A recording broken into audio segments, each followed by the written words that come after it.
ಹೀಗೆ ಬೇಕಾದ ವಸ್ತುಗಳನ್ನು ಮನೆಗೆ ತರ್ತಾ ಇದ್ದ. ನೋಡುತ್ತಲೇ ಮೋಹನ್ ದೊಡ್ಡ ಶ್ರೀಮಂತ ವ್ಯಕ್ತಿಯಾದ.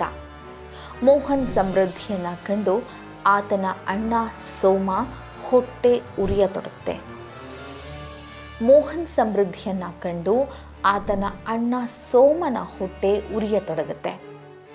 ಮೋಹನ್ ದಿಢೀರ್ ಶ್ರೀಮಂತ ಹೇಗಾದ ಅಂತ ಸೋಮ ಯೋಚನೆ ಮಾಡತೊಡಗ್ತಾನೆ.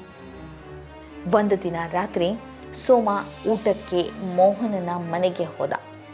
ಊಟ ಆದಮೇಲೆ ಕಿಟಕಿಯ ಮೂಲಕ ಸೋಮ ಜಾದುವಿನ ಚಕ್ಕಿಯ ರಹಸ್ಯವನ್ನು ಕದ್ದು ನೋಡಿಬಿಡ್ತಾನೆ. ಚಕ್ಕಿಯಿಂದ ವಸ್ತುಗಳನ್ನು ಪಡೆಯೋದು ಹೇಗೆ ಅನ್ನೋದನ್ನು ಸೋಮ ನೋಡಿದ. ಆದರೆ ಚಕ್ಕಿಯಿಂದ ಬರುವ ವಸ್ತುಗಳನ್ನು ನಿಲ್ಲಿಸೋದು ಹೇಗೆ ಅನ್ನೋದು ಮಾತ್ರ ಅವನಿಗೆ ಗೊತ್ತಾಗಲ್ಲ.